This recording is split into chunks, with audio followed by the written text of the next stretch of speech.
Doctor, si se lo escucha. Buenas noches, doctor.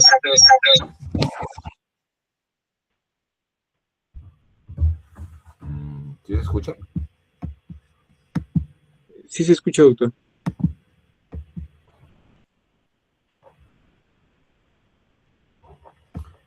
Ok. Veo 31 conectados.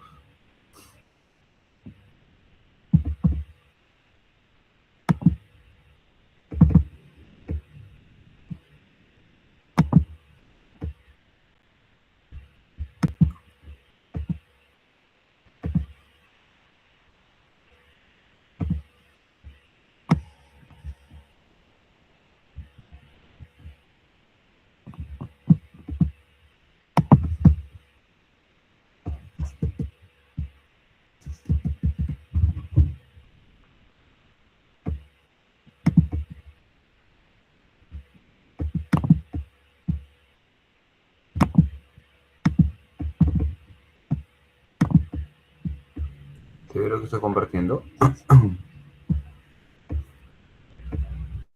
Sí se puede observar. Sí, ok, perfecto. Ok, vamos a hablar de la enfermedad cerebral vascular isquémica hemorrágica. Bueno, primero las disculpas, ¿no? El día de ayer tuvimos una cirugía que se prolongó más de la cuenta, ¿no? Terminamos ya, bueno, la cirugía en sí, 2:15 aproximadamente, pero luego pues viene el periodo de pasar el paciente a piso y a la camilla, extubarlo, ver cómo sale del- de la anestesia, entonces eso retrasa un poco también, o bueno, incrementa los tiempos operatorios, ¿no? Por eso las disculpas del caso. Estuve con algunos de sus compañeros en sala hasta esa hora, ¿no?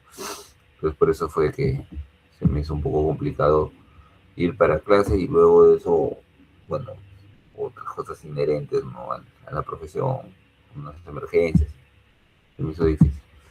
Bueno, vamos a conversar de enfermedad cerebral vascular, ¿no?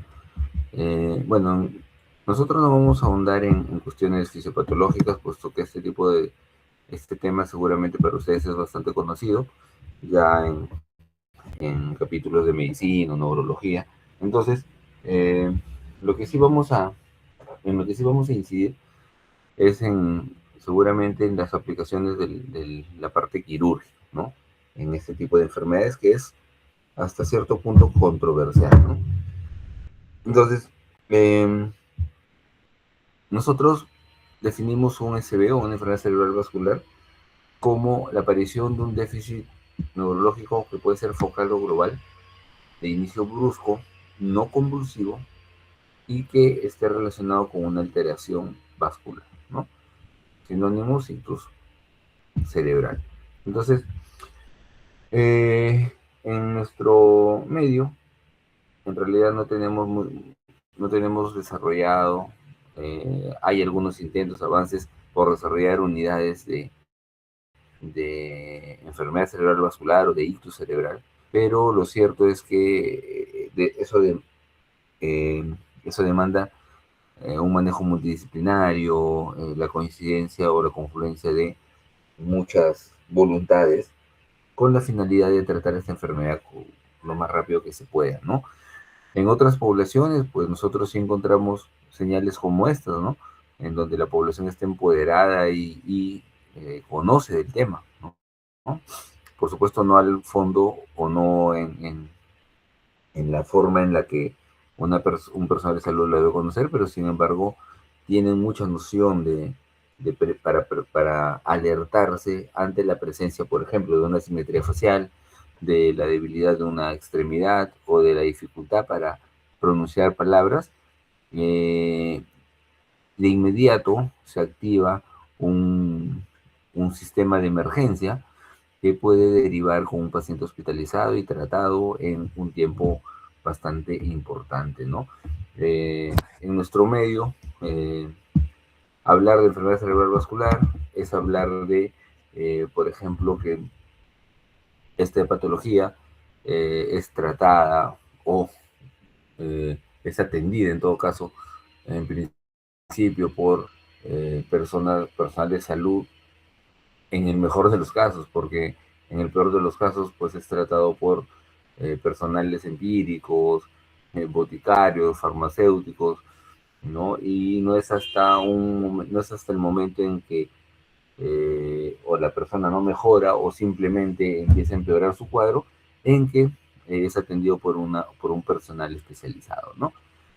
Eso es nuestra realidad, ¿no? Eso es nuestra realidad y para eso es lo que ustedes están formándose con la finalidad de reconocer este tipo eh, de enfermedades, ¿no? Nosotros hablábamos, por ejemplo, en la práctica acerca de signos, síntomas, señales, signos de alarma que nos dan los pacientes y que nosotros debemos de tener muy presentes finalidad de identificar alguna patología. Los accidentes cerebrales vasculares constituyen una causa importante de mortalidad a nivel mundial, siendo la tercera causa de muerte y la primera causa de discapacidad. Esta enfermedad genera una mortalidad de aproximadamente el 30% durante el primer año. ¿Y por qué? Precisamente porque como deja muchas secuelas, ¿no? A veces, pues en principio las secuelas son atendidas con bastante ahínco por la familia, ¿no? Pero pasado un tiempo, pues estas complicaciones simplemente les empiezan a ganar la batalla. Esto es un trabajo de toda la vida, en realidad, ¿no? Imagínense tener un paciente con una secuela producto de un SB, es tener un paciente que por lo general pues no puede comunicarse adecuadamente, no puede alimentarse adecuadamente, está en cama, requiriendo cuidados especiales. Entonces lo condiciona para tener algunas otras enfermedades, ¿no?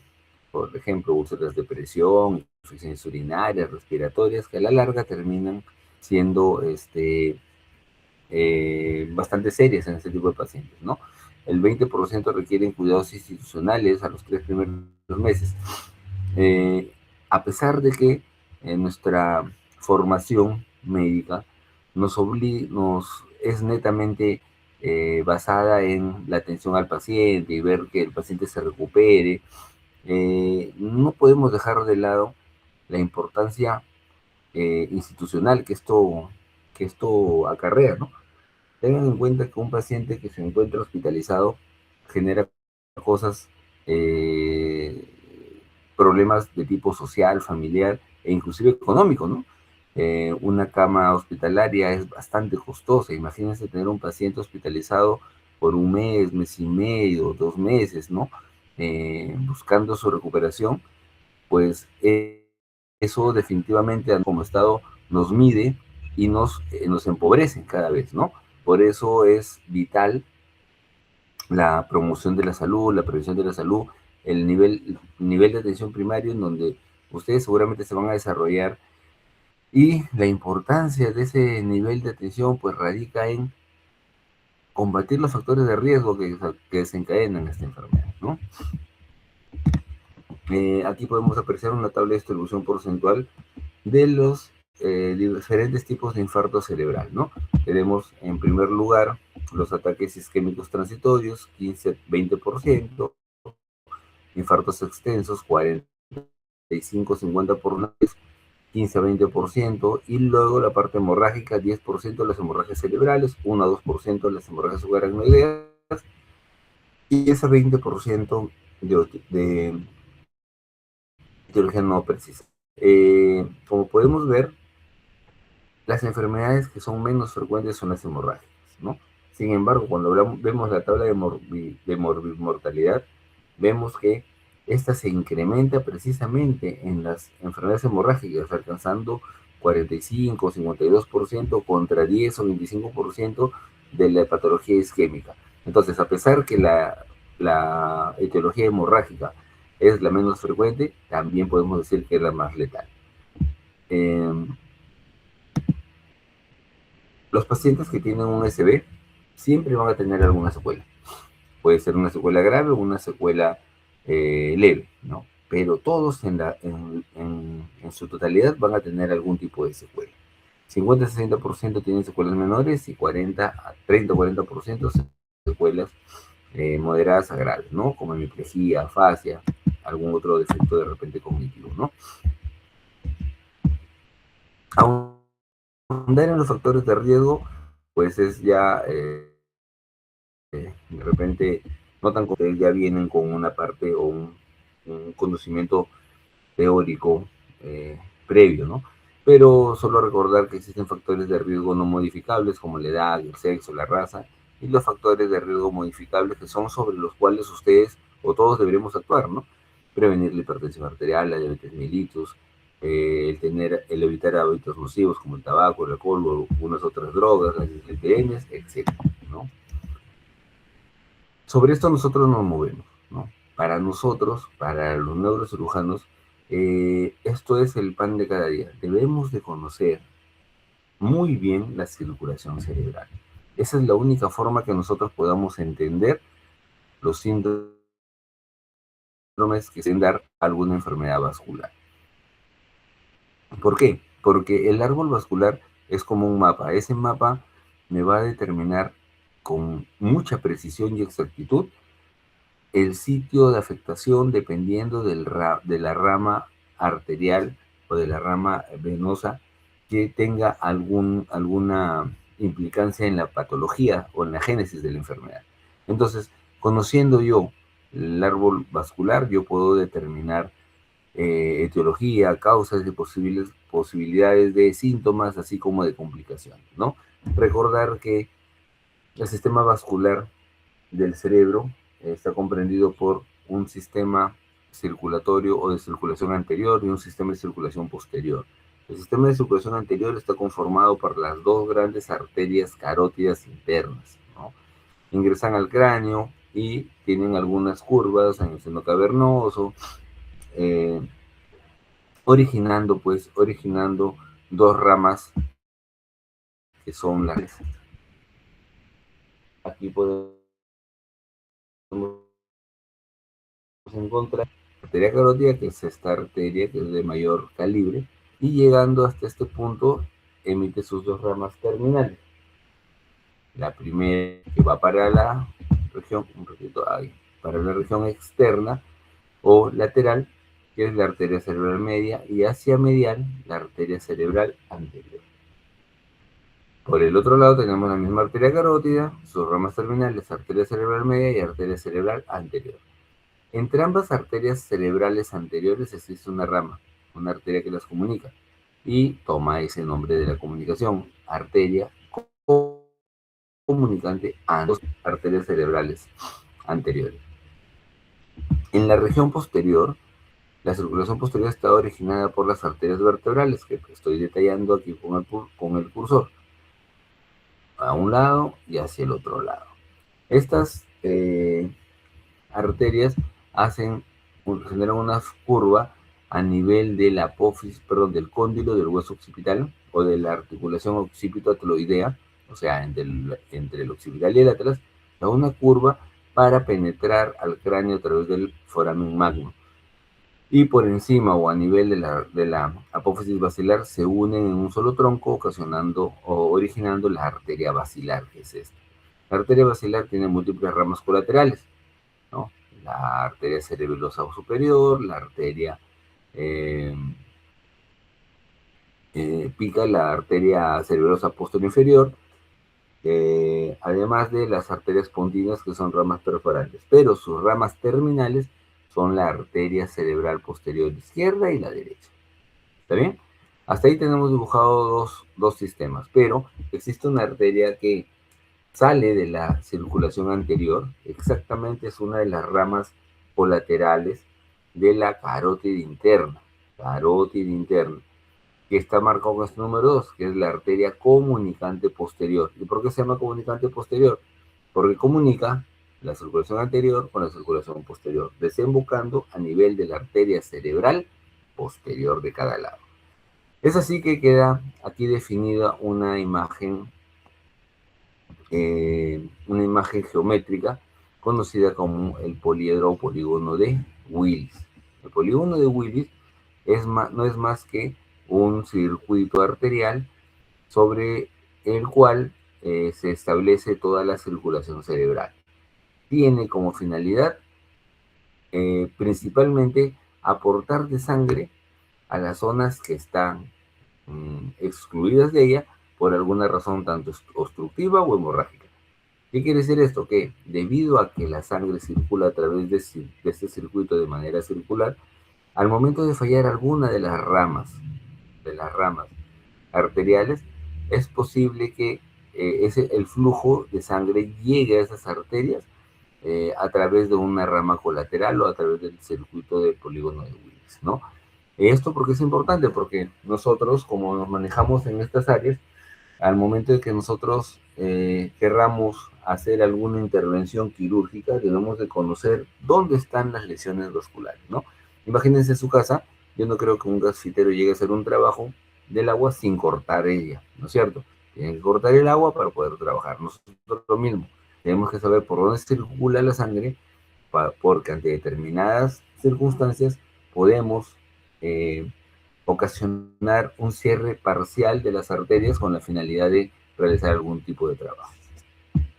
En el lado de la izquierda, de la derecha, perdón, vamos a encontrar una angiotomografía. Esta es una angiotomografía, es como si estuviéramos viendo al paciente desde arriba, ¿no? Ese es el foramen magno, por lo tanto, esto es el hueso occipital o la región occipital, y acá estaría la región frontal.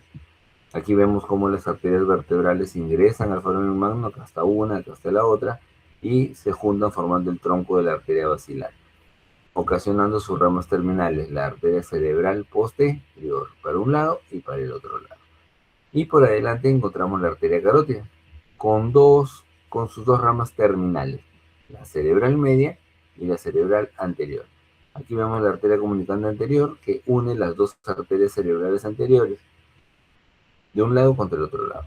Y también podemos observar la salida de la arteria comunicante posterior, sale directamente de la carótida y llega a hacer anastomosis con la arteria cerebral posterior.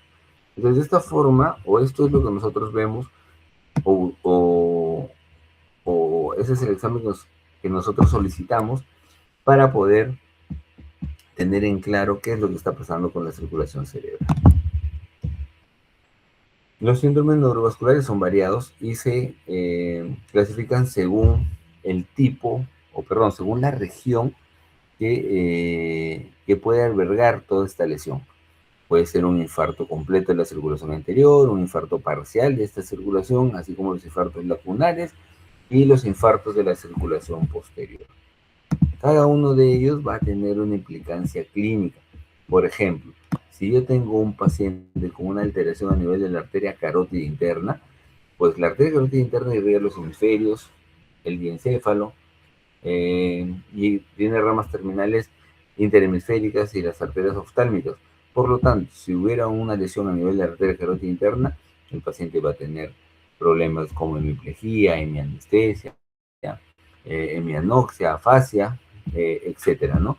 Y lo mismo podríamos decir, por ejemplo, si tenemos una afectación de la arteria cerebral posterior, ya que esta arteria irriga las zonas más inferiores del lóbulo temporal, occipital, así como el hipotálamo. Por lo tanto, una lesión a ese nivel tendríamos como hemianestesia, hemianoxia homónima, ceguera cortical, déficit de memoria, etc. Cada uno de los síndromes tiene un área de irrigación y por lo tanto la afectación de esa área va a corresponder directamente con la clínica, ¿no?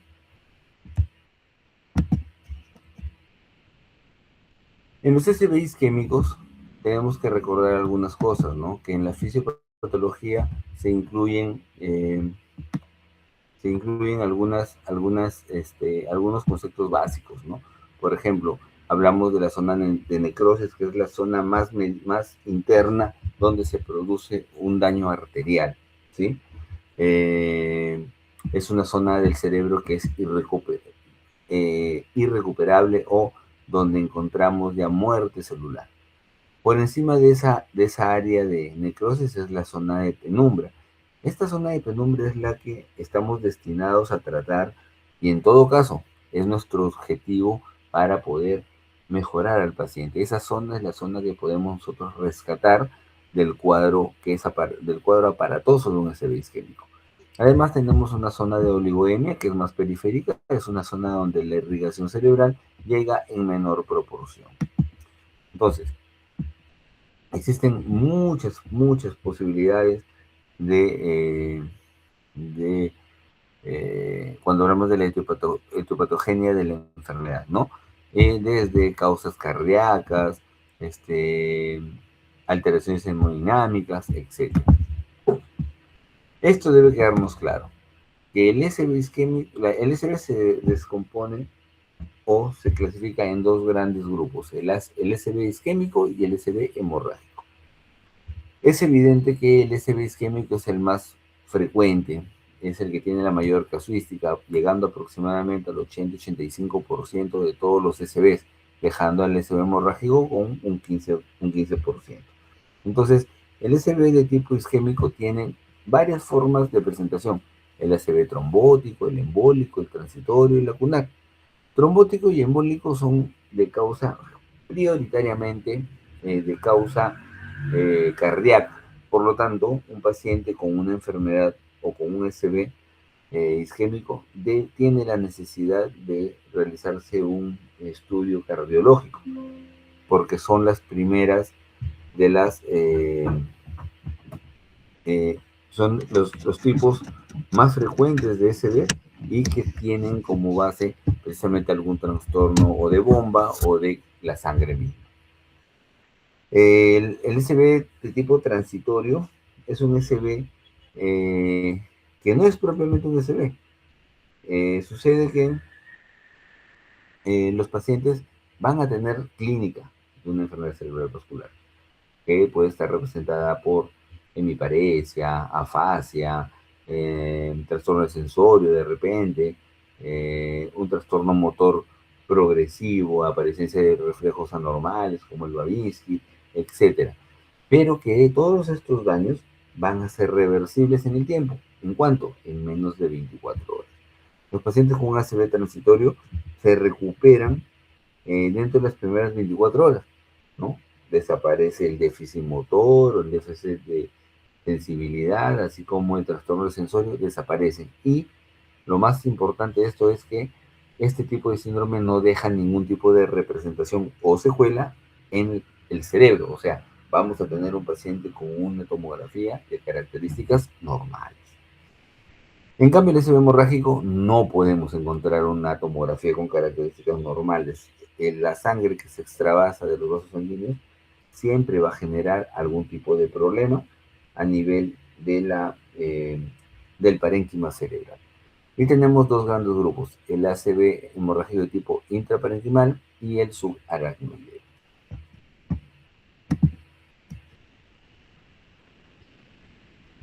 Los mejores métodos diagnósticos para un SB a la cabeza tenemos a la tomografía cerebral. La tomografía cerebral es un estudio rápido, sencillo, barato, ¿no?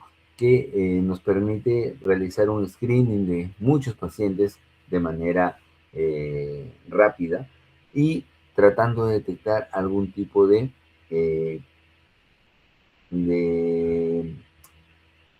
signo, ¿sí?, radiológico que me ayude a determinar si el paciente está pasando por esta enfermedad.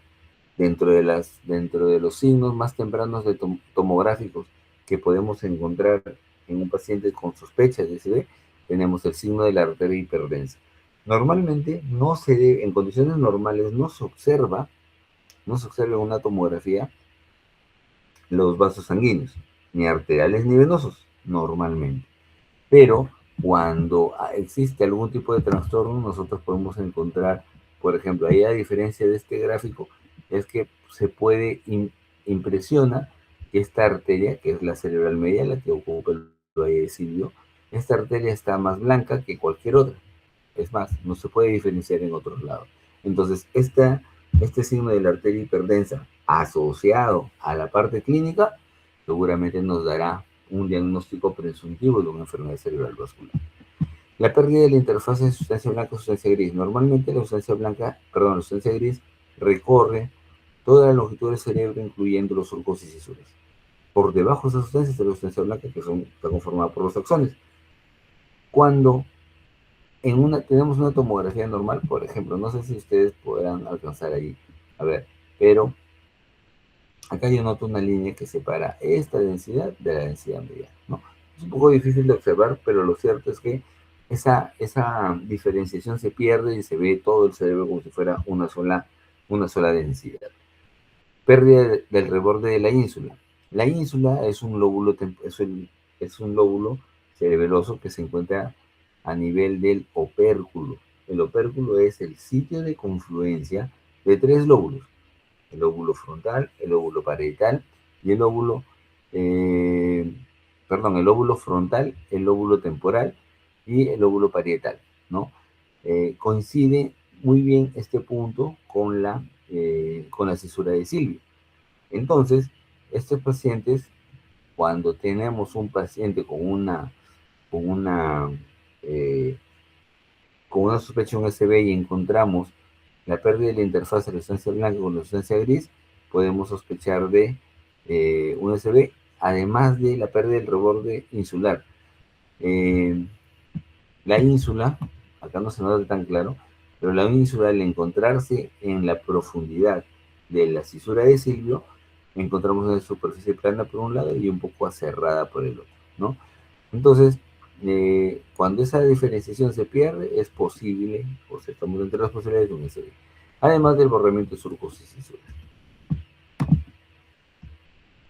Acá podemos ver más signos eh, tomográficos que pueden ser predictivos de una enfermedad cerebral vascular. Repetimos la arteria hipertensa, repetimos, bueno, acá podemos ver algunas zonas, por ejemplo aquí, miren esto, lo que estoy señalando, esa es una zona de de un cuadro isquémico, o sea, de microinfartos que ocasionan en pacientes de la tercera edad, así como en los pacientes con alguna enfermedad cardiológica, ¿no? Eh, un paciente tiene y normalmente puede tener más de estas imágenes solo asociados a la hipertensión arterial. En el siguiente gráfico vemos la ausencia de surcos y fisuras comparando este hemisferio con el hemisferio contralateral.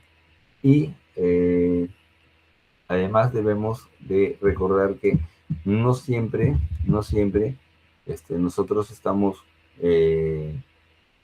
pendientes, por así decirlo, del resultado tomográfico. La parte clínica es importantísima. Nosotros vamos a la parte imagenológica solo cuando queremos confirmar algo. Un SB deja esto: cavernas, huecos o zonas donde no vuelve a salir cerebro, porque el cerebro no se regenera. Por lo tanto, un paciente con algún tipo de daño vaya a ser desde un evento isquémico o hemorrágico, etcétera, va a generarle esto un cambio dentro del encéfalo, dentro de la masa encefálica. El tratamiento durante la fase aguda de la isquemia incluye, primero, incluye la estabilización del paciente, ¿no? Valorar las constantes vitales, la permeabilidad de la vía aérea, controlar la presión arterial, la glicemia, el control de la hipernatremia o hipertermia, perdón, si la tuviera, etcétera, ¿no? Con la finalidad de iniciar rápidamente la nutrición oral o parenteral y la movilización precoz. Usan algunos medicamentos, como el factor recombinante, ¿no? Que debe ser usado dentro de las primeras 3 horas de los síntomas, ¿no? O sea, tenemos un paciente con una dificultad para hablar y un trastorno sensorio, ese paciente debe pasar o debería pasar directamente a una unidad de ictus con la finalidad de diagnosticarla primero y segundo, hacer o intervenirla de inmediato, ¿no? Colocando este medicamento tenemos la posibilidad de darle algún tipo de chance o de tratamiento médico a los pacientes con una enfermedad cerebral isquémica, ¿no? Sin embargo, lo difícil es tratar a un paciente con los tiempos requeridos, ¿no? Se requiere tratar a un paciente con menos de 3, inclusive se puede extender a más, hasta 6 horas de la producción de los síntomas, ¿no? Y lo que normalmente nosotros vemos es que estos síntomas vienen ya cuando el paciente tiene un día, 2 días, 3 días, si es que no es más. El tratamiento quirúrgico de los SBs isquémicos, siempre lo pregunto, ¿ya? Siempre lo pregunto en examen y siempre fallan. Esta vez, para que no fallen, no lo voy a preguntar. Pero siempre yo pregunto cosas acerca de esto, ¿no? El infarto maligno en el territorio de la arteria cerebral media, así como el infarto en las arterias cerebelosas, las cuales pueden involucrar un efecto de masa con la subsecuente compresión del cuarto ventrículo y compresión del tronco cerebral, eso hace que este paciente tenga indicación quirúrgica. Y la indicación quirúrgica es realizar la craneectomía descompresiva, o sea, hacer un retiro de hueso, de una amplia esta finalidad de que el edema cerebral pues no genere más daño al cerebro. ¿Sí? Eh, cuando, nosotros, cuando nosotros realizamos la craneectomía descompresiva, normalmente guardamos el huesito en el abdomen, ¿no? Por encima de la capa muscular y debajo de la grasa, con la finalidad de que se mantenga en ese tiempo hasta que nosotros decidamos o que el paciente esté en condiciones de ser, de recolocársele la parte del hueso que se retiró. Eh, Existen también algunas características, ¿no? Algunas cosas que hacen que yo me decida que yo me decida por el tratamiento quirúrgico de esta patología. Por ejemplo, eh, si yo tengo un paciente con un infarto de la arteria cerebelosa y este infarto simplemente hago un estudio de imagen y encuentro un área de isquemia, pero sin mayor complicación, pues seguramente lo observaré. ¿Está bien? Pero si por el contrario yo encuentro la misma área de isquemia y que está asociada, pues, no sé, a cefaleas intensas, a trastorno del sensorio, ¿no? Obligaría por lo menos a realizar un estudio de imagen y de comprobarse, la idea es darle tratamiento. La craneectomía descompresiva en el infarto maligno tiene algunas indicaciones. Primero, está indicado en personas menores de 60 años. Segundo, que no tengan un tiempo de evolución mayor a 48 o 72 horas, ¿no? Tercero, que esta isquemia genere o esté generando edema y que exista compresión cerebral, esto es, desviación de la línea media mayor a 5 milímetros. Y ya cuando hablamos de la fosa posterior, cuando tenemos infartos en las arterias cerebelosas, el mismo infarto puede ocasionar incremento de volumen de los hemisferios y por ende puede ocasionar un trastorno en la circulación del líquido, así como una compresión directa del tronco del encéfalo. Entonces, cuando yo tengo un infarto en las arterias cerebelosas, tengo que observar primero el parénquima, segundo el cuarto ventrículo y tercero las cisternas basales para saber si no están comprometidas. ¿Está bien? La parte clínica, además de la imagenológica, es importante. ¿Por qué? Porque clínicamente un paciente que tiene un infarto maligno va a deteriorar de manera rápida, entonces los médicos debemos estar pendientes ante la posibilidad de una cirugía, ¿no? Eh, Muchos me preguntan, doctor, ¿y por qué esperar? ¿Por qué no operarla de inmediato? O operar de inmediato el infarto maligno. Porque muchos de ellos también evolucionan de manera favorable, entre comillas, es decir, que el resultado entre operar y no operar en un mediano o largo plazo les conviene a los dos, ¿no? Entonces, el tratamiento quirúrgico del SB isquémico, quedarnos con que el infarto maligno del territorio de la arteria cerebral media es quirúrgico, siempre y cuando cumple algunos requisitos, ¿no? Menores de 60, con un trastorno, eh, perdón, con una desviación de línea media mayor a 5 milímetros, ¿no? De repente, si buscamos algún otro signo clínico, un paciente que esté haciéndonos alguna anisocoria, entonces estos pacientes me está hablando de que se va a deteriorar y yo debería actuar, ¿no? Y cuando hablamos de la fosa posterior, tenemos que estar muy de acuerdo o muy bien estudiado sabiendo que el paciente puede mejorar derivando, dando el espacio a los lóbulos cerebelosos que podrían estar infartados, ¿no? Y, y con esto se evitan daños posteriores, ¿no? Y se dan, y se puede dar eh, una evacuación del líquido cefalorraquídeo. O sea, cuando hay un infarto en la fosa posterior, nosotros también tenemos que ver el parénquima cerebeloso, así como tenemos que ver las cisternas basales para ver si están permeables, etc. Entonces, dos tipos de complicaciones me puede dar el SB de arterias cerebrosas. Uno, eh, la hidrocefalia, ya que al bloquear el cuarto ventrículo lo que impide es la circulación de este. Y dos, de manera directa, de repente una compresión del tronco encefálico, ¿sí? La craniotomía descompresiva puede ser unilateral o puede ser bilateral, ¿no? Podemos o no, dependiendo del cirujano, extirpar parcialmente el tejido necrótico con la finalidad de no hacer mucho daño, ¿no? Las enfermedades vasculares hemorrágicas pueden ser de dos tipos. Puede ser un sangrado intraparenquimal y un sangrado subaracnoideo. Cada una tiene etiología diferente. El sangrado intraparenquimal es un vaso sanguíneo el que se rompe, principalmente arterial, ¿no? La hipertensión arterial es uno de los factores de riesgo más importantes para este tipo de enfermedad, ¿no? Y cuando hablamos de la hemorragia subaracnoidea, tenemos que tener en cuenta que estos pacientes por sí solos ya constituyen una emergencia e independientemente del nivel de conciencia que presenten, tienen que ser monitorizados. Este es una tomografía de una enfermedad cerebral vascular de ganglios basales. Por ejemplo, acá tenemos un sangrado a nivel del tálamo, a nivel del núcleo del caudado, con invasión ventricular, ¿no? Entonces, a esto nos enfrentamos nosotros, ¿no? A esto nos enfrentamos. Tenemos que decir quién supera otra imagen, y los factores de riesgo de las enfermedades vasculares cerebrales.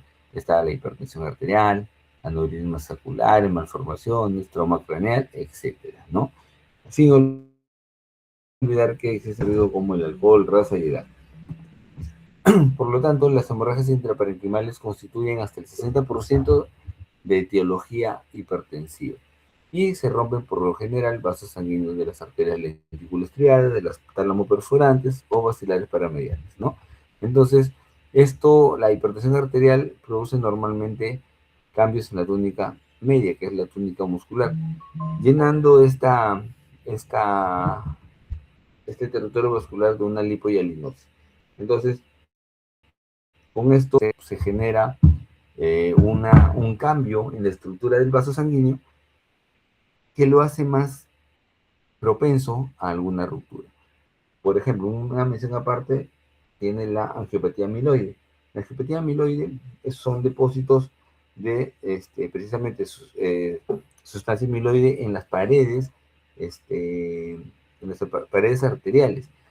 Y la controversia de esto es que los pacientes que tienen una angiopatía amiloide y tienen un hematoma, una enfermedad cerebral vascular y que se tiene que ser drenada o evacuada, se corre el riesgo de que esa misma área que estaba ocupada por un volumen X de un sangrado vuelva a presentar otro sangrado, ¿no? Entonces, en los adultos mayores siempre nosotros tenemos que tener en cuenta que la angiopatía amiloide es la primera de las causas y debemos de constatar cómo mejora en las horas, ¿no? En las horas. Recuerden que existen algún tiempo para determinar qué es lo que se opera y qué no. Sin embargo, en la angiopatía amiloide muchas veces lo observamos ya un mes, ¿no? Entonces, con la finalidad de que es el sangrado a resolver. Y de hecho, ¿qué pasa? Pero los adultos mayores tienen el riesgo de mayor sangrado. La localización de las enfermedades vasculares hemorrágicas, el 60% se encuentra en putamen 40, tálamo 20. El 20% de la sustancia blanca, hematomas de diverso tipo, ¿no? Y el 20% repartido en enfermedades del tronco y del cerebro. El hematoma puede causar daño por muerte neuronal y glial, por el edema o por alteración de la barrera hematoencefálica.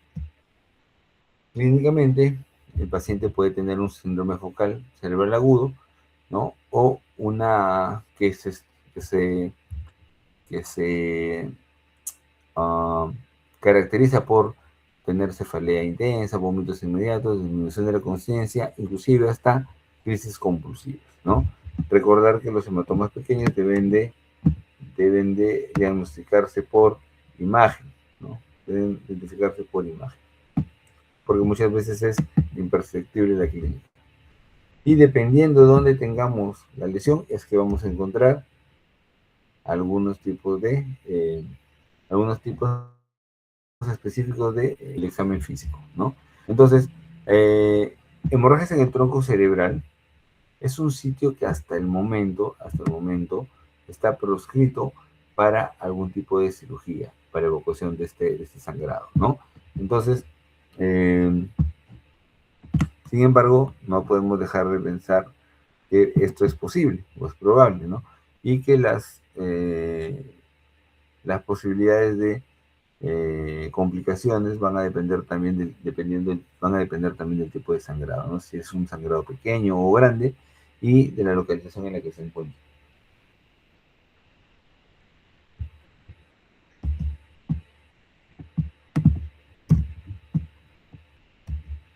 Aquí tenemos cómo diagnosticamos un SB hemorrágico. Pues la tomografía sigue siendo el mejor de los estudios, ¿no? Repito, es barato, es rápido, es bueno y muy sensible, así como también altamente específico para el diagnóstico de las enfermedades cerebrales vasculares. Aquí vemos una enfermedad hemorrágica de los ganglios basales, en donde estamos encontrando sangrado al nivel del diencéfalo, que sería todo esto hasta donde ustedes pueden encontrar de repente una línea, y que además este sangrado ha roto el sistema ventricular invadiéndolo. Por eso es que yo veo sangre en el tercer ventrículo y algo de dilatación. Entonces, aquí vemos, por ejemplo, en el otro corte, vemos sangre a nivel del cuarto ventrículo.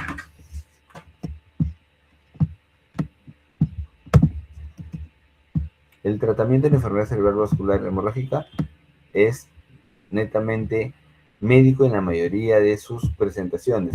Y como es médico, pues hay que darle al paciente lo que necesita, ¿no? Si está alterada la ventilación, pues darse ventilación y oxigenación, reposo, sedación, medicación para dolor de cabeza, etcétera, ¿no? Etcétera. Pero el tratamiento quirúrgico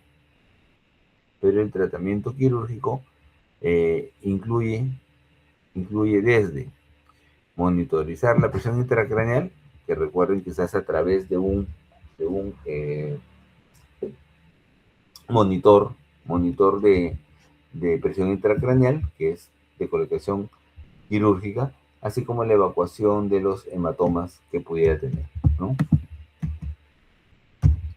Aquí están algunas de las indicaciones quirúrgicas para la enfermedad cerebral hemorrágica.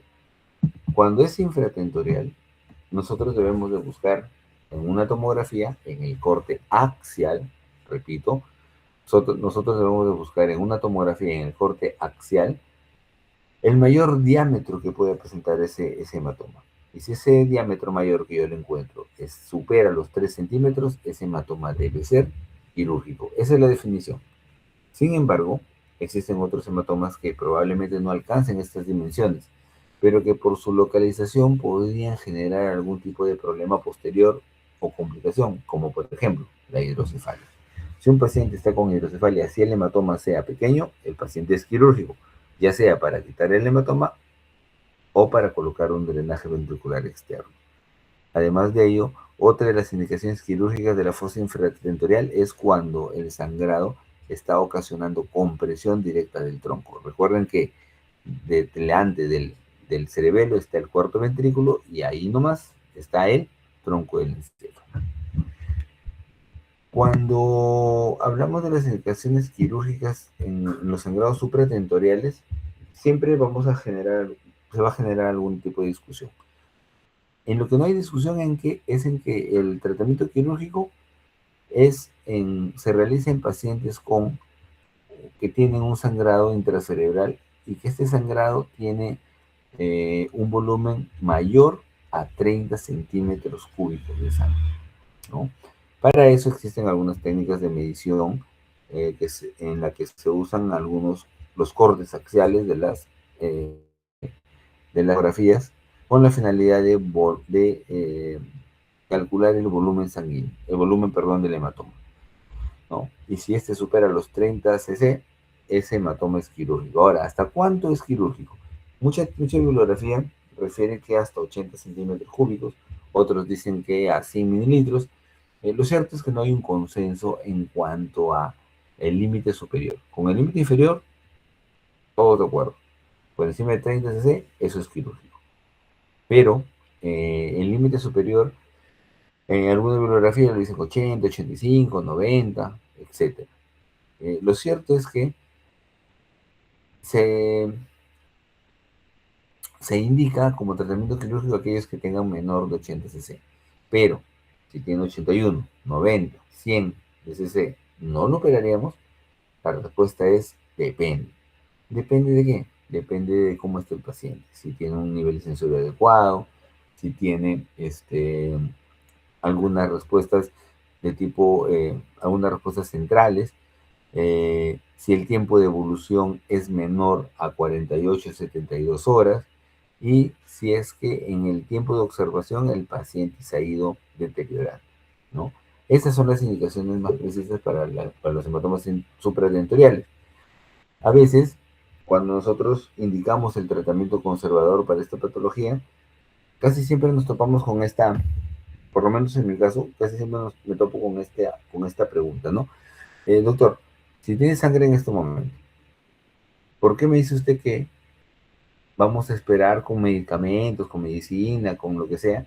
Vamos a esperar y que si es que se complica, o sea, si es que el sangrado se incrementa, o si el paciente se deteriora clínicamente, si es que se complica, ahí recién lo operarían. ¿Por qué no lo operan ahora? La respuesta es la siguiente, ¿no? Ah, bueno, y pregunten, y dicen, concluyen, o sea, ¿vamos a esperar que el paciente se empeore para operarlo? Mi respuesta es no. Más bien yo repreguntaría esa familia, les diría, más bien lo que nosotros estamos esperando es que no empeore para no operar, ¿no? Y no porque la cirugía sea mala, la cirugía es muy buena, pero en los pacientes que tienen indicación quirúrgica, ojo, en los que tienen indicación quirúrgica, ¿está bien? Entonces, así es que yo puedo tener un paciente con 100 cc de sangrado, pero el sangrado ocurrió hace menos de una hora, el paciente tiene 50 años, no tiene ningún trastorno de coagulación, entonces debo operar. ¿Está bien? Así tenga 90, 100, debo operar, por supuesto, dependiendo del nivel de conciencia del paciente. Y acá hay un ítem, ¿no? Los hematomas de ganglios basales no requieren tratamiento quirúrgico, excepto cuando el nivel de conciencia se empieza a deteriorar de manera progresiva. Si tienes, si hay un hematoma en ganglios basales y los pacientes el primer día están igual como el segundo, como el tercero, como el cuarto, como el quinto, va a llegar un día entre el día 5 y 6 en que podamos dar de alta a ese paciente. Seguirá con un poquito de sangrado, pero el sangrado ya no será del todo dañino para su cerebro.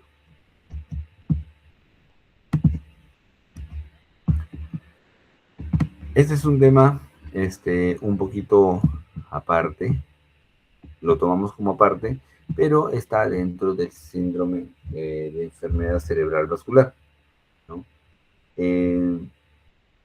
Hablamos de la hemorragia subaracnoidea.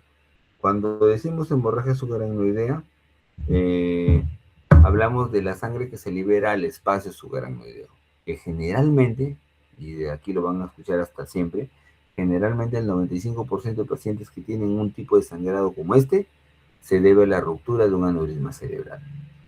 Se presenta de 6 a 10 por cada 100.000 habitantes y representan del 5 a 10% de todas las enfermedades vasculares cerebrales, en una edad de presentación entre 45 y 65 años y más predominante en el sexo femenino y en etnias negras. Entonces, ¿por qué se puede producir un aneurisma cerebral? La etiopatogenia dice por estrés hemodinámico en las zonas de ramificación, si presentan una pared vascular delgada, infecciones, neoplasias, etc. Entonces, aquí una precisión. La causa más frecuente de hemorragia subaracnoidea, ¿cuál es? Los traumatismos, ¿ya? Ahora, si yo dijera, la causa más frecuente de hemorragia subaracnoidea, pero la agrego espontánea, ahí yo tendría que hablar de la ruptura de aneurismas cerebrales. ¿Está bien? Hecha esa precisión. Los pacientes que tienen una hemorragia subaracnoidea se quejan porque tienen un dolor intenso, o sea, una cefalea intensa. ¿Por qué duele la cabeza tanto en los pacientes con hemorragia subaracnoidea? Porque existe una distensión. Debido al incremento de la presión intracraneal, se realiza una distensión de algunas estructuras. Y la principal estructura que puede generar dolor es el estiramiento o distensión de la dura madre, que presenta en su superficie nociceptores, o sea, sensaciones, terminaciones nerviosas que provocan o eh, que conducen la señal del dolor, ¿no? Entonces, ¿por qué duele la cabeza tanto? Porque al momento de producirse un sangrado, esto lo que va a hacer es edematizar o hinchar el cerebro, y la distensión del cerebro es detectada por la obra madre y se traduce como dolor de cabeza. Existen algunos síntomas premonitorios, o sea, en los pacientes que han vivido para contar esto, porque es altamente mortal esta enfermedad, dicen algunas cosas, ¿no? Como que ella había presentado sin ninguna enfermedad previa, habían presentado algún tipo de dolor de cabeza unos cuantos días antes de la ruptura de la nodriza, ¿no? Eh, Otros de ellos hacían parálisis progresivas del tercer o cuarto par, algunos con algún defecto de campo visual. Pero los síntomas que caracterizan a la hemorragia subaracnoidea es la cefalea súbita. Los pacientes lo relatan como el peor dolor de cabeza de sus vidas. La presencia de signos meningios, como el rigidez de nuca, Kernin, Brudzinski, que eh, están más presentes en este tipo de enfermedad debido a que hay irritación de la aracnoides. La presencia de náuseas y vómitos en realidad es infrecuente, más vómitos que náuseas, pero es infrecuente. Podemos tener alteraciones de la conciencia, signos focales, papiledema, hemorragias rutinas, convulsiones. Este tipo de enfermedad cerebral vascular, o sea, la hemorragia subaracnoidea, a diferencia de el SP hemorrágico común, la diferencia sustancial es en las convulsiones. Este tipo de patología, la hemorragia subaracnoidea, puede producir convulsiones. En cambio, el traumatismo encefalocraneal es un poquito más difícil. Esta es una escala de valoración que ustedes, es muy bueno que la tengan. No es una escala de valoración que ustedes deban de, o que yo les vaya a tomar en algún examen, pero porque esto es algo de especialidad, pero nos sirve para tener una idea de cómo ingresa el paciente al cuidado de nosotros, ¿no? Y tiene hasta 5 puntos. Grado 1, un paciente que está sintomático con una cefalea mínima y algo de rigidez de nuca. Grado 2, cefalea, rigidez de nuca moderadas ya o severas, además de la focalización de un tercer par. Grado 3, déficit focal, obnubilación y confusión. Grado 4, estupor, hemiparesia. Grado 5, coma profundo, ¿no? Por estas etapas es la que pasa, la enfermedad cerebral vascular de tipo espontáneo, la hemorragia subaracnoidea, con la finalidad de determinar, repito, el grado de determinar las condiciones, en todo caso, de cómo recibo un paciente, ¿no? La mortalidad de estos pacientes se elevan en aquellos que tienen un grado 5, 4 o 5 en la escala de gravedad de Hamming-Hess. Existen algunos otros parámetros como la tomografía cerebral, y lo que vemos en la tomografía es grado 1, escala de Fisher, en la escala de Fisher, que tiene una característica fundamental, es predecir, es una escala de Fisher que nos permite a nosotros predecir la probabilidad de que se genere vasoespasmo. Entiendan vasoespasmo como la reacción de las arterias del cerebro al tener sangre en su superficie, lo que hacen es reaccionar. ¿Y cómo reaccionan? Comprimiéndose. Y si se comprimen, hay zonas que van a dejar de irrigar, ¿no? Entonces, la escala de Fisher es para eso, sirve para poder determinar la posibilidad de vasoespasmo. Se dividen en 4 grados, grado 1, 2, 3 y 4. Grado 1 es imperceptible en tomografía, ¿no? El paciente tiene mucha clínica, de repente cefalea, de repente vómitos, pero no tiene mucha clínica. Grado 2, una hemorragia difusa, pero con un espesor de menos de 1 milímetro, Entonces, grado 3, hemorragia ya más localizada, hay coágulos, y este tiene más de 1 milímetro de espesor. Además de ello, el grado 4 se considera grado 4 cuando el paciente tiene un hematoma intracerebral o intraventricular. O sea, si la sangre entra en el ventrículo, ya la cataloga como un Fisher 4. Aquí vemos hemorragia subaracnoidea, miren el surco subfalcino, o sea, debajo de la falsa, en las estructuras de Silvio, en la cisterna ambiens, inclusive en los ventrículos, ¿no? Entonces,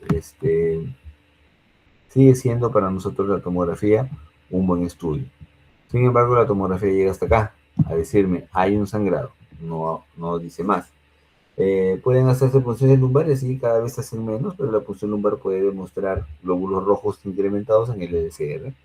La geografía convencional es un muy buen estudio, pero actualmente se usa pues la panarteriografía o la arteriografía cerebral para determinar alguna lesión vascular. También hacemos uso de tomografía con geografía, o sea, la angiotomografía o Doppler transcraneal. Aquí vemos en la imagen un aneurisma, grandazo, ¿no? El paciente con la ruptura de un aneurisma tiene que tener un buen manejo clínico. Entonces el paciente tiene que entrar a hacer reposo. De repente se requiere algún tipo de asistencia ventilatoria, debe dársele, analgésicos, etc. Con la finalidad de provocar al paciente, de preparar al paciente para algún tipo de procedimiento, ¿no? Entonces, aquellos que tienen mal grado clínico, porque van directo a la UCI, se les debe dar monitorización cardíaca, electrolítica, etcétera, ¿no? El tratamiento de los aneurismas cerebrales se hace para asegurar, bueno, en el tratamiento en general vamos a dar como primera indicación asegurar el reposo absoluto, analgesia, tratar náuseas, control de la presión, etcétera, ¿no? Cuando los pacientes sufren, algún trastorno sensorio, hay que hacer el ABCDE, ¿no? Y la cirugía, hay dos tipos de cirugía para solucionar los aneurismas cerebrales. El primero es una cirugía que se llama microcirugía, que se ha hecho, venido haciendo por años, que es, pues poner un clic que abrace el cuello del aneurisma con la finalidad de que ese aneurisma quede excluido de la circulación, ya no le pase sangre, ¿está bien? Entonces, aquí en la imagen de la pantalla puede ver de repente algún, alguna situación vascular, para entender esta lesión, ¿no? Miren el diámetro de la arteria, miren el diámetro de esto, ¿no? Entonces, acá se le tienen que probar algunos clics si es que es microcirugía, o inclusive si es que es un tratamiento endovascular, tiene que hacerse otro tipo de procedimiento a través de la ingle, se ingresa un catéter, se llega hasta la zona del aneurisma y ese aneurisma se rellena con unos espirales que se llaman coils, ¿no? Entonces, el tratamiento es discutido, pero lo cierto es que el tratamiento conservador está perdiendo un poco de terreno ante la innovación o la presencia de nuevas técnicas quirúrgicas, ¿no? Como por ejemplo la cirugía endovascular. La cirugía abierta, microcirugía, sigue siendo buena, pero la cirugía endovascular está desarrollando mucho más este tratamiento, ¿no? Tres complicaciones son las posibles, las mayores, perdón, en una hemorragia subaracnoidea. Uno, el resangrado, que ocurre después del ocurre normalmente dentro del primer día, ¿está bien? Entonces, este es altamente mortal, más de la mitad fallecen, y hay que prevenirlo de repente. La mejor forma de prevenir el resangrado es resolviendo el aneurisma, ¿no? Esa es la mejor forma.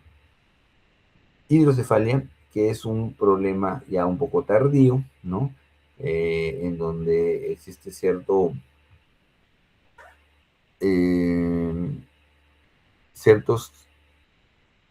alteración a nivel de la circulación del líquido, uno. Dos, podemos sospechar que se está obstruyendo en alguna zona del sistema ventricular y por eso está haciendo hidrocefalia, etcétera, ¿no? Y el tratamiento sería colocar un drenaje ventricular externo. El vasoespasmo ocurre generalmente a partir del tercer día, ¿no? Hasta el día 16. Y lo que se sabe de la etiología es que los vasos sanguíneos, al estar estimulados por sangre, generan contracción, ¿no? O vasoconstricción. Y eso hace que hayan más zonas de necrosis o zonas de isquemia, ¿no? Entonces, al no llegar sangre a ciertas zonas, el tejido va a deteriorarse y probablemente pues a perderse. Entonces, la intención siempre es evitar el vasoespasmo. Existe un solo fármaco que ha demostrado estabilizar la membrana y por lo tanto evitar algún tipo de, evitarlo, no es que lo va a detener todo, pero evitar de alguna forma el vasoespasmo. Cuando un paciente entre en vasoespasmo, sea clínico o radiológico, nosotros ya no podemos operar. ¿Por qué? Porque muchas personas fallecen en vasoespasmo. Entonces, no sirve de nada diagnosticar el vasoespasmo y de repente que sometamos a una paciente a una cirugía bastante grande y que luego el vasoespasmo termine con su vida, ¿no? Entonces hay que esperar que pase el vasoespasmo hasta el día 16 y de ahí para adelante pensar ya en la cirugía. Los pacientes que tienen peor pronóstico son aquellos que tienen síntomas prodrómicos, que han debutado con alguna alteración de la conciencia, presentan hemorragias retinianas, hipertensión arterial, etc. Esto es algo más de lo mismo, ¿no? Los aneurismas, es saber que tienen muchos de ellos ausencia de lámina elástica interna y de la capa muscular y por eso se producen, ¿no? La localización, 85% de la circulación anterior y 15% de la circulación posterior. La edad de presentación entre 40 y 60 años y clínicamente la cefalea es el síntoma que siempre o casi siempre está ahí, ¿no? Pero pueden agregarse algunos otros, neuropatía del tercer palo, oftalmoplejía, etc. Esto es para que tengan una idea de la forma de los aneurismas. Los más frecuentes son este tipo de aneurismas, que parece es una protrusión donde tiene un saco y un cuello. Normalmente se coloca el clip de aneurisma aquí a nivel del cuello. Y existen otros aneurismas que son más fusiformes, en los cuales un cuello no le resolvería el problema. Entonces aquí hacen uso de eh, algunas otras herramientas, ¿no? Para cateterizar bien el vaso sanguíneo lastimado. Este cuadro está resumiendo los sitios donde podemos encontrar aneurismas cerebrales. Y si ustedes revisan el cuadro, esta arteria comunicante posterior tiene más o menos el 25% y esta arteria comunicante posterior tiene más o menos el 18%. Entonces, entre ellas dos, ocupan la mayor probabilidad de la presencia de un aneurisma. Esto puede variar. En algunas bibliografías le dan mayor porcentaje a la comunicante posterior, por debajo de la comunicante anterior, pero lo cierto es que las dos son frecuentes. En nuestro medio, más estudiado la comunicante posterior como primera causa. Sin embargo, y esto que quede claro, decir que la mayoría de los aneurismas se encuentran en general en la circulación anterior. Circulación anterior. ¿Está bien? Entonces, estando en la circulación anterior, lo lógico es que eh, los de la circulación posterior tienen en menor proporción. Sin embargo, por su localización, son algunos de los más complejos, teniendo en cuenta todo el trayecto que se tiene que transgredir para llegar hacia ellos, ¿no? Para no crear confusión, yo siempre coloco, si es que les preguntara cuál de los aneurismas es el más frecuente, ya sabemos que hay dos, a pesar de que el cuadro ahí me hablan de 25 y 18 los más frecuentes.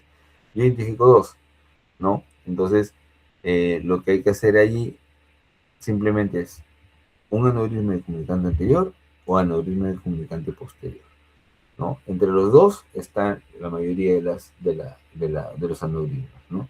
Entonces yo seguramente no tendría que poner las dos como alternativas, sino solo poner una con la finalidad de ver el grado de conocimiento que tenga, ¿no?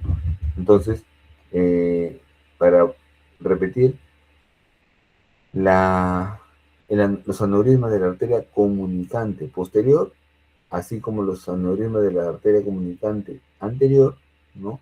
Este, son los más frecuentes. No pongo a ninguno por encima del otro.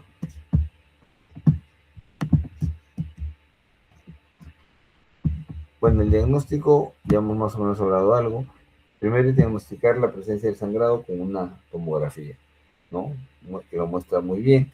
Y además de la prueba de imagen, podemos encontrar o podemos solicitar una punción lumbar con la finalidad de ver si el paciente tiene algún tipo de mejoría, ¿no?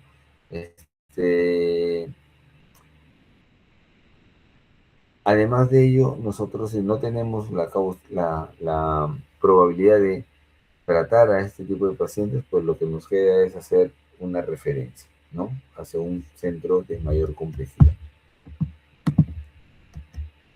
Aquí vemos algunas fotos de lo que se hace en una cirugía de clipaje aneurisma. Hay que aperturar el cráneo. Una vez que estamos en el cráneo, hacemos un corredor drenando algo de líquido cefalorraquídeo por aquí, con la finalidad de que el parénquima cerebral disminuya su volumen. Una vez que hemos expuesto el aneurisma, debemos pasar a colocarle un cuello, con la salvedad de que debemos evitar que se colapsen más arterias que las que queremos tratar. Las malformaciones son un tema también bastante complejo, ¿no? Existe ahora una clasificación bastante amplia de lo que son las malformaciones arteriovenosas, pero las más frecuentes son aquellas que tienen un chan endovenoso, ¿no? Y que tienen una forma convencional, ¿no? Por ejemplo, acá podemos observar que la MAB, que presenta un nido plexiforme o un nido mixto, se manifiestan clínicamente entre los 20 y 40 años, ¿no?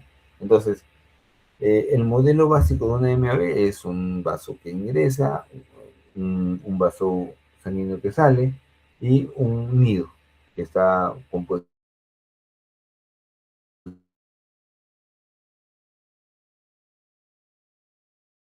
por diversas aberraciones vasculares. El modelo clásico es una aferencia, una aferencia, el nido vascular y una eferencia, ¿no?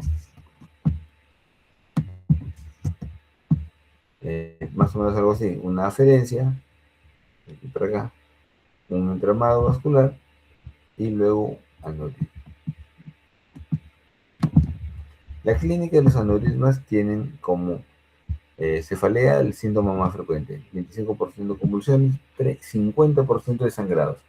Dentro de ellos el 30% es HCA, el 23% intraparenquimal, 16% intraventricular y un 31% con combinación, ¿no? De estos tipos de sangrado. Existe una clasificación para determinar el tratamiento a seguir con las malformaciones arteriovenosas.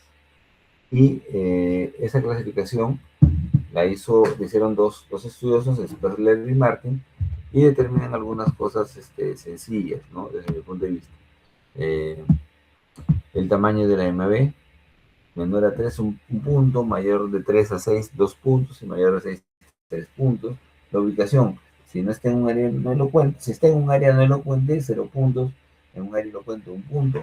Drenaje venoso, si es superficial, 0 puntos, si es profundo, 1 punto, ¿no? Entonces, esto resumirlo aquí y decir que las MAB se pueden operar, ¿no? Se pueden operar. Pero principalmente se operan aquellas que llegan hasta un grado 3. ¿Debido a qué? Debido a que por encima de las embolizaciones de un paciente con una MAB de grado 4 o 5, las arterias o venas vuelven a buscar una nueva vascularización. Entonces no es raro encontrar un paciente que tiene ya tratamiento de vascular o endovascular con alguna recidiva en la cabeza, ¿no? Entonces, por eso es que se prefiere eh, ese tipo de información al momento de dejar en claro la cirugía y qué es lo que se espera. La embolización es la técnica a través de la cateterización de la arteria femoral que se y se desprende ahí un coil, que es una espiral, con la finalidad de eh, eh, excluir el aneurisma y que la circulación siga su curso.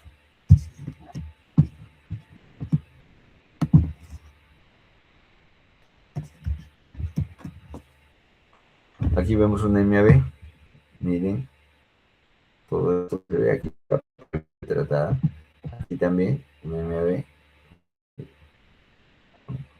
entonces no se ve mayor cosa, ¿por qué? Porque son las áreas de vasoespasmo que pudieron ser refundidas o que nunca se utilizó todo esto, ¿no? Entonces, muchas veces las malformaciones arteriovenosas se tratan de resolver en más de una sesión, ¿no? Repito, por encima del tercer grado, la capacidad de resolución todavía nos juega en contra. Lo cierto es de que cada vez hay más gente preocupándose y participando de esto con la idea de en algún momento pues tener esto como de manera rutinaria para el tratamiento de las lesiones vasculares, ¿no? Acá vemos alguna representación en una tomografía, ¿no?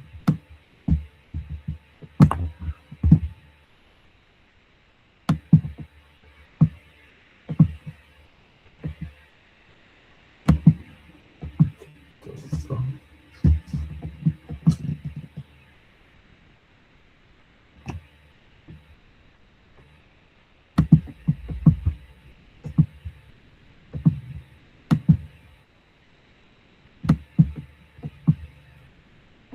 ¿sí me escuchan? Sí se escucha, doctor. Se juega a compartir, ¿no? No, sigue compartiendo las diapositivas. Está en la última diapositiva. A ver, un ratito, pero ¿por qué a mí se me ha salido? Un ratito.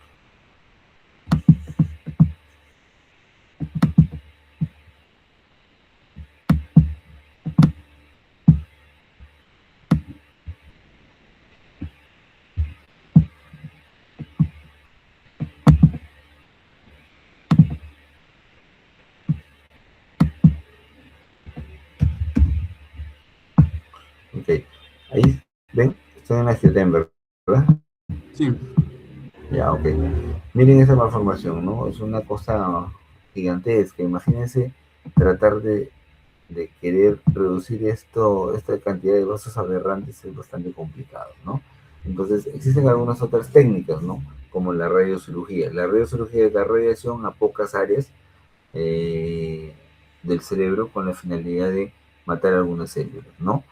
En este caso, al ser benigno, pues no habría este, mucho asidero para dar más. Actualmente los radiocólogos se muestran un poco reacios a tratar de dar radiación a una malformación arteriovenosa por ser de manejo médico, ¿no? Lo cierto es que la embolización de la sangre ha venido mejorando y cada vez hay más casos reportados como con varios años sin una recidiva, ¿no?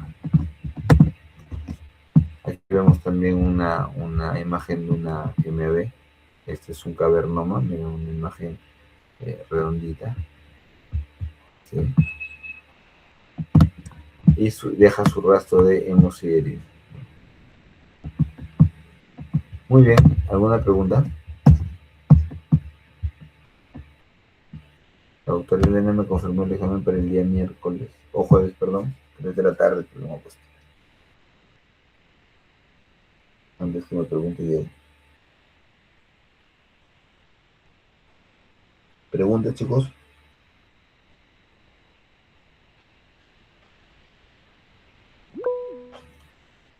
Diego, dime. Doctor, con respecto a lo que es los temas del examen, sería hasta este tema, ¿verdad? No, si la otra semana tenemos clase el martes, el examen es el jueves. Ah, y entonces incluiría el tema Sí, del martes también. tiene que sí. Ya, doctor. Ya. Listo, muchachos, si no hay preguntas, ahí nos quedamos. Doctor, Cuídense, sería buenas entonces noches. hidrocefalia también, ¿no? 20 temas, 20 temas. Y eso sí, luego pues ahí leen. El que sigue. ¿Ya? El otro tema hasta el martes. hasta el tema del martes.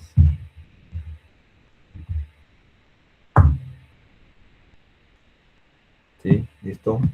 Muy bien, muchachos. Cuídense, hasta luego, buenas noches. Hasta luego, doctor. Buenas noches. Gracias.